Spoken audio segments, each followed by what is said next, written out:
ಎಲ್ಲರಿಗೂ ನಮಸ್ಕಾರ. Welcome to Shri official YouTube channel. ನಾನಿವತ್ತು 1 ವರ್ಷ ಆಗೋವಷ್ಟು ಧನಿಯಾ ಪುಡಿನ ಮನೆಯಲ್ಲೇ ಯಾವ ರೀತಿ ಮಾಡ್ಕೊಳ್ಳೋದು ಅಂತ ತೋರಿಸ್ಕೊಡ್ತಾ ಇದ್ದೀನಿ. ಮತ್ತು ಅದಕ್ಕೆ ಏನೆಲ್ಲ ಸಾಮಗ್ರಿಗಳು ಬೇಕಾಗುತ್ತೆ ಮತ್ತು ಎಷ್ಟೆಷ್ಟು ಬೇಕಾಗುತ್ತೆ ಅಂತ ಕೂಡ ನೋಡ್ಕೊಳ್ಳೋದು ನಮಗೆ ಇಂಪಾರ್ಟೆಂಟ್ ಆಗುತ್ತೆ. 1.5 kg ಧನಿಯಾ ತೊಗೊಂಡಿದ್ದೀನಿ. 1 kgಗೆ 1/4 kg ಥರ ಬೇಳೆಗಳ್ನು ತೊಗೊಂಡಿದ್ದೀನಿ. ಹಾಗೆ ಜೀರಿಗೆ ಕೂಡ 1/4 kg ಥರನೇ ತೊಗೊಂಡಿದ್ದೀನಿ.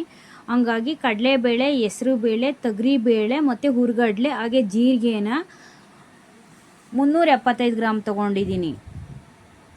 ಸಾಸಿವೆ 50 ಗ್ರಾಮ್ ತೊಗೊಂಡಿದ್ದೀನಿ. ಮೆಣಸು 100 ಗ್ರಾಮು, ಮೆಂತ್ಯ 100 ಗ್ರಾಮ್ ತೊಗೊಂಡಿದ್ದೀನಿ. ಉದ್ದಿನಬೇಳೆ 150 ಗ್ರಾಮ್ ತೊಗೊಂಡಿದ್ದೀನಿ. ಗಸಗಸೆ 150 ಗ್ರಾಮ್ ತೊಗೊಂಡಿದ್ದೀನಿ. ಅರಿಶಿನ ತೊಗೊಂಡಿದ್ದೀನಿ 100 ಗ್ರಾಮು, ಮತ್ತು ಚಕ್ಕೆ 20 ಗ್ರಾಮು, 20 ಲವಂಗ ಕೂಡ ತೊಗೊಂಡಿದ್ದೀನಿ. ಹಾಗೆಯೇ 1-2 ಇಡೀ ಅಕ್ಕಿ ತೊಗೊಂಡಿದ್ದೀನಿ.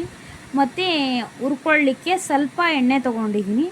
ಮತ್ತು ಒಣಗಿಸಿಟ್ಕೊಂಡಿರ್ತಕ್ಕಂಥ ಕರಿಬೇವು ಕೂಡ ಸ್ವಲ್ಪ ತೊಗೊಂಡಿದ್ದೀನಿ. ಮೊದಲಿಗೆ ಒಂದು ಬಾಣಲಿ ಇಟ್ಕೊತೀನಿ. ಬಾಣಲಿ ಬಿಸಿಯಾದ ನಂತರ ನಾನಿಲ್ಲಿ ಒಂದು 3-4 ಸಲ ಆ ಬಾಣಲಿಗೆ ಎಷ್ಟೆಷ್ಟು ಇಡಿಸುತ್ತೋ ಅಷ್ಟಷ್ಟು ಸೇರಿಸ್ಕೊಂಡು ಧನಿಯಾನ ಹುರ್ಕೊತೀನಿ. ಧನಿಯಾ ಹುರಿಬೇಕಾದ್ರೆ ಇಂಪಾರ್ಟೆಂಟಾಗಿ ಮೀಡಿಯಮ್ ಊರಿನಲ್ಲೇ ಹುರ್ಕೋಬೇಕಾಗುತ್ತೆ. 1 ಸ್ಪೂನ್ ಎಣ್ಣೆ ಹಾಕ್ಕೊಂಡು ಘಮ ಬರೋವರೆಗೂ ಮೀಡಿಯಮ್ ಊರಿನಲ್ಲೇ ಹುರ್ಕೋಬೇಕು. ಕೈ ಆಡಿಸ್ತಾನೆ ಇರಬೇಕಾಗುತ್ತೆ. ಧನಿಯಾ ಏನಾದರೂ ಸ್ವಲ್ಪ ಒತ್ತಿದ್ರೂ ಸಾಂಬಾರು ಯಾವಾಗ್ಲೂ ಧನಿಯಾ ಪುಡಿ ಮುಗಿಯೋ ತನಕ ಒತ್ತು ಥರನೇ ಟೇಸ್ಟ್ ಬರುತ್ತೆ. ಹಾಗಾಗಿ ಧನಿಯಾ ಹುರಿಯೋದು ಇಂಪಾರ್ಟೆಂಟು. ಇಲ್ಲಿ ಮೀಡಿಯಮ್ ಊರಿನಲ್ಲಿ ಚೆನ್ನಾಗಿ ಘಮ ಬರೋವರೆಗೂ ಹುರ್ಕೋಬೇಕಾಗುತ್ತೆ, ಯಾವಾಗಲೂ ಕೈ ಆಡಿಸ್ಕೊಂಡು. ನೋಡಿ, ಇವಾಗ ಘಮ್ಮಂತ ಪರಿಮಳ ಬರ್ತಾ ಇದೆ.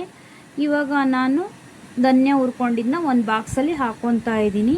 ಧನಿಯಾ ಒಂದು 3 ರೌಂಡ್ ಹುರ್ಕೊಂಡಿದ್ದಾಗಿದೆ. ಇವಾಗ ಕಡಲೆಬೇಳೆ ಹಾಕ್ಕೊಂಡು ಕಡಲೆಬೇಳೆ ಕೂಡ 1 ಸ್ಪೂನ್ ಎಣ್ಣೆ ಹಾಕ್ಕೊಂಡು 1-2 ನಿಮಿಷ ಹುರ್ಕೊತೀನಿ. ಫಸ್ಟು ಕಡಲೆಬೇಳೆ ಸ್ವಲ್ಪ ದಪ್ಪ ಇರುತ್ತಲ್ಲ, ಹಂಗಾಗಿ 1-2 ನಿಮಿಷ ಹುರ್ಕೊತೀನಿ. ಇವಾಗ ಅದ್ರ ಜೊತೆಗೆ ತೊಗರಿಬೇಳೆ ಕೂಡ ಸೇರಿಸ್ಕೊಂಡು ಮೀಡಿಯಮ್ ಊರಿನಲ್ಲೇ ಬೇಳೆ ಎಲ್ಲ ಕೆಂಪಗಾಗೋವರೆಗೂ ಹುರ್ಕೊತೀನಿ. ಕೈ ಬಿಡ್ದಲ್ಲೇ ಇರೋ ಥರ ಕೈ ಆಡಿಸ್ತಾನೆ ಇರಬೇಕಾಗುತ್ತೆ. ಬೇಳೆ ಎಲ್ಲ ಕೆಂಪಾಗಬೇಕು. ಕೆಂಪಾಗೋ ತನಕ ಹುರ್ಕೊಬೇಕಾಗುತ್ತೆ.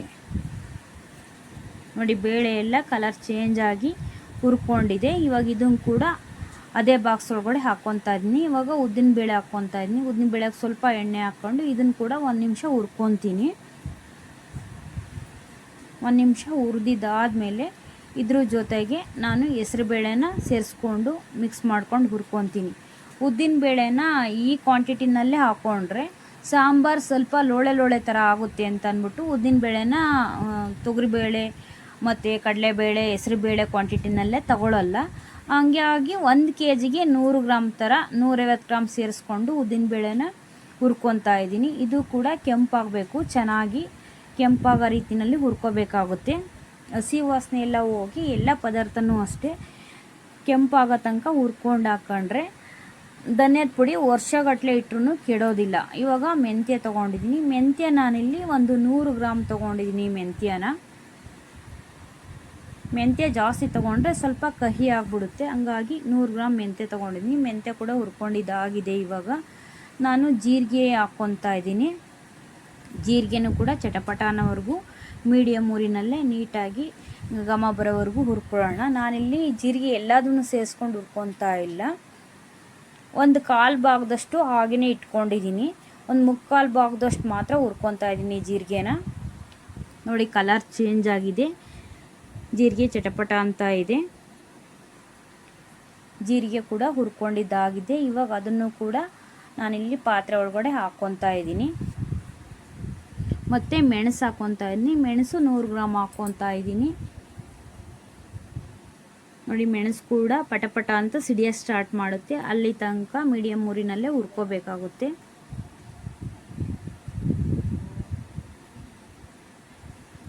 ಮೀಡಿಯಮ್ ಊರಿನಲ್ಲೇ ಇವಾಗ ಮೆಣಸು ಕೂಡ ಹುರ್ಕೊಂಡಿದ್ದಾಗಿದೆ. ಇವಾಗ ಸಾಸಿವೆ ಹಾಕ್ಕೊತಾ ಇದ್ದೀನಿ. ಸಾಸಿವೆ ಒಂದು 50 ಗ್ರಾಮ್ ಹಾಕ್ಕೊತಾ ಇದ್ದೀನಿ. ಸಾಂಬಾರು ಟೇಸ್ಟಾಗಿ ಆಗುತ್ತೆ ಸಾಸಿವೆ ಹಾಕೋದ್ರಿಂದ. ಕೆಲವೊಬ್ಬರು ಹಾಕೋದಿಲ್ಲ, ನಿಮ್ಗೆ ಇಷ್ಟ ಇಲ್ಲ ಅಂತ ಅಂದರೆ ಸ್ಕಿಪ್ ಕೂಡ ಮಾಡ್ಬೋದು ಸಾಸಿವೆನ. ನಮ್ಮ ಮನೇಲಿ ರೆಗ್ಯುಲರಾಗಿ ಯೂಸ್ ಮಾಡ್ತೀವಿ, ಹಂಗಾಗಿ ನಾನು ಸಾಸಿವೆ ಕೂಡ ಹಾಕ್ಕೊಂಡು ಹುರ್ಕೊತಾ ಇದ್ದೀನಿ. ಇದು ಕೂಡ ಚಟಪಟ ಅಂತ ಸಿಡಿಯೋ ತನಕ ಹುರ್ಕೊಂಡು ಸೇರಿಸ್ಕೊತಾ ಇದ್ದೀನಿ ನೋಡಿ. ಇವಾಗ ಚಕ್ಕೆ ಮತ್ತು ಲವಂಗ ಕೂಡ ಹಾಕ್ಕೊಂಡಿದ್ದೀನಿ. ನಾನಿಲ್ಲಿ ಒಂದು 20 ಗ್ರಾಮ್ ಚಕ್ಕೆ ತೊಗೊಂಡಿದ್ದೀನಿ, ಒಂದು 20 ಪೀಸ್ ಲವಂಗ ತೊಗೊಂಡಿದ್ದೀನಿ. ನಿಮಗೆ ಜಾಸ್ತಿ ಬೇಕಂದರೆ ಜಾಸ್ತಿ ಹಾಕೋಬೋದು. ನಾವು ನಾನ್ ವೆಜ್ ಮಾಡಬೇಕಾದ್ರೆ ಎಕ್ಸಸ್ ಆಗಿ ಹಾಕ್ಕೊಂಡು ರುಬ್ಕೊತಾರಲ್ವ, ಹಂಗಾಗಿ ನಾನು ಮಾಮೂಲಿ ಸಾಂಬಾರುಗಳಿಗೆ ಎಷ್ಟು ಬೇಕಾಗುತ್ತೋ ಅಷ್ಟು ಮಾತ್ರ ಹಾಕ್ಕೊಂಡು ಇಲ್ಲಿ ಹುರ್ಕೊಂಡು ಸೇರಿಸ್ಕೊತಾ ಇದ್ದೀನಿ. ಮತ್ತು ಇವಾಗ ಗಸಗಸೆ ಹಾಕ್ಕೊತಾ ಇದ್ದೀನಿ. ಗಸಗಸೆ 1 kgಗೆ 100 ಗ್ರಾಮ್ ಥರ ಹಾಕ್ಕೊಂಡಿದ್ದೀನಿ ನಾನಿಲ್ಲಿ. ಈ ಗಸಗಸೆನ ನಾವು ಯಾವಾಗಲೂ ಸಿಮ್ಮಲ್ಲಿ ಇಟ್ಕೊಂಡೇ ಹುರ್ಕೋಬೇಕಾಗುತ್ತೆ. ಇದು ಸಣ್ಣ ಇರೋದ್ರಿಂದ ಸ್ವಲ್ಪ ಕೂಡ ಒತ್ಬಿಟ್ಟು ಚೆನ್ನಾಗಿರಲ್ಲ ಸಾಂಬಾರು, ಹಂಗಾಗಿ ಗಸಗಸೆನ ಯಾವಾಗಲೂ ಸಿಮ್ಮಲ್ಲಿಟ್ಟು ಹುಷಾರಾಗಿ ಹುರ್ಕೊಬೇಕಾಗುತ್ತೆ, ಕೈ ಬಿಡ್ದಲೇ ಇರೋ ಥರ. ಈ ಗಸಗಸೆ ಹಾಕಿದಷ್ಟು ಸಾಂಬಾರು ತುಂಬಾ ಟೇಸ್ಟಾಗುತ್ತೆ. ಗಸಗಸೆ ಮಿಸ್ ಮಾಡ್ದೇ ಧನಿಯಾ ಪೌಡರ್ ಮಾಡಿಸ್ಬೇಕಾದ್ರೆ ಹಾಕ್ಕೊಬೇಕಾಗುತ್ತೆ. ಗಸಗಸೆ ಕೂಡ ಚಟಪಟ ಅಂತ ಸಿಡಿಯೋಕ್ಕೆ ಸ್ಟಾರ್ಟ್ ಆಗಿದೆ.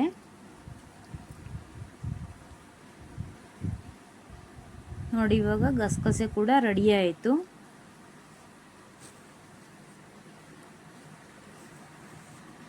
ಗಸಗಸೆ ಕೂಡ ಡಬ್ಬಕ್ಕೆ ಟ್ರಾನ್ಸ್ಫರ್ ಮಾಡ್ಕೊತೀನಿ ನಾನಿವಾಗ.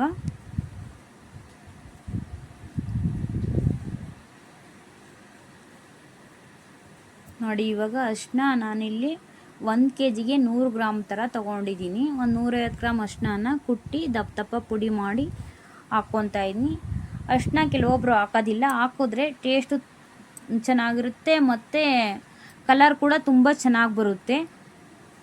ನೋಡಿ ಇವಾಗ ಅರಿಶಿನ ಕೂಡ ಆಗಿದೆ. ನಾನು ಒಂದು 2 ಹಿಡಿ ಮಾತ್ರ ಅಕ್ಕಿ ತೊಗೊಂಡಿದ್ದೆ. ಅಕ್ಕಿ ಕೆಲವೊಬ್ರು ಹಾಕ್ತಾರೆ, ಕೆಲವೊಬ್ರು ಹಾಕಲ್ಲ. ಜಾಸ್ತಿ ಹಾಕಿದರೆ ಚೆನ್ನಾಗಿರಲ್ಲ. ಈಗ ಹುಳಿ ಸಾಂಬಾರೆಲ್ಲ ಹೊಂದ್ಕೊಳ್ಳಿ, ಸಾಂಬಾರು ಗಟ್ಟಿ ಬರಲಿ ಅನ್ನೋ ಉದ್ದೇಶಕ್ಕೆ ನಮ್ಮಮ್ಮ ಅವರೆಲ್ಲ ಹಾಕ್ತಾಯಿದ್ರು. ನಾನು ಹಂಗಾಗಿ ಒಂದು 2 ಹಿಡಿ ಮಾತ್ರ ಅಕ್ಕಿ ದುಂಡು ಹುರಿದ್ಬಿಟ್ಟು ಹಾಕೊಂಡು ಸೇರಿಸ್ಕೊತೀನಿ. ಇವಾಗ ಕರಿಬೇವು ಒಣಗಿಸಿಟ್ಕೊಂಡಿದ್ದೆ, ಹಂಗಾಗಿ ಅದನ್ನು ಕೂಡ ಚೆನ್ನಾಗಿ ಗರಿ ಗರಿ ಆಗೋ ತನಕ ಸಿಮ್ಮಲ್ಲಿ ಇಟ್ಕೊಂಡೆ ಹುರ್ಕೊತಾ ಇದ್ದೀನಿ. ಕರಿಬೇವು ಹಾಕಿದಷ್ಟು ತುಂಬ ಚೆನ್ನಾಗಿರುತ್ತೆ. ನೋಡಿ ಕರಿಬೇವು ಕೂಡ ರೆಡಿ ಆಯಿತು. ಇವಾಗ ಅದನ್ನು ಕೂಡ ಸೇರಿಸ್ಕೊತಾ ಇದ್ದೀನಿ. ಇವಾಗ ಕಡಲೆ ನುರಿಯೋ ಅವಶ್ಯಕತೆ ಇರೋದಿಲ್ವಲ್ಲ, ಹಂಗಾಗಿ ಕಡಲೆ ಸೇರಿಸ್ಕೊತಾ ಇದ್ದೀನಿ. ಹಾಗೆಯೇ ಜೀರಿಗೆ ಒಂದು 3/4 ಭಾಗ ಮಾತ್ರ ಹುರ್ಕೊಂಡು ಒಂದು 1/4 ಭಾಗ ಹಂಗೆ ಇಟ್ಕೊಂಡಿದ್ನಲ್ಲ, ಜೀರಿಗೆ ಕೂಡ ಸೇರಿಸ್ಕೊಂಡು ಒಂದು ಅಗಲವಾಗಿರೋ ಪಾತ್ರೆಗೆ ಹಾಕ್ಕೊಂಡು ಚೆನ್ನಾಗಿ ಮಿಕ್ಸ್ ಮಾಡ್ಕೊಳ್ಳೋಣ.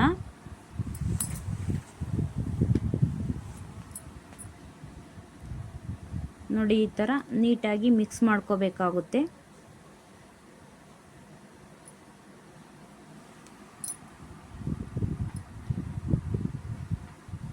ನೋಡಿ ಎಷ್ಟು ಚೆನ್ನಾಗಿ ಕಾಣಿಸ್ತಾ ಇದೆ ಧನಿಯಾ ಪೌಡರು. ನೀವು ಧನಿಯಾ ಪೌಡರ್ ನಾನು ಸಪ್ರೇಟಾಗಿ ಬರೀ ಧನಿಯಾ ಪೌಡರ್ ಅಷ್ಟೇ ಮಾಡಿಸ್ತಾ ಇರೋದು. ಇದಕ್ಕೆ ಮೆಣಸಿನ್ಕಾಯಿನ ಮಿಕ್ಸ್ ಮಾಡಬೇಕು ಅಂದರೆ 1 kgಗೆ ಅರ್ಧ kg ಥರ ಮೆಣಸಿನ್ಕಾಯಿನ ಮಿಕ್ಸ್ ಮಾಡ್ತಾರೆ.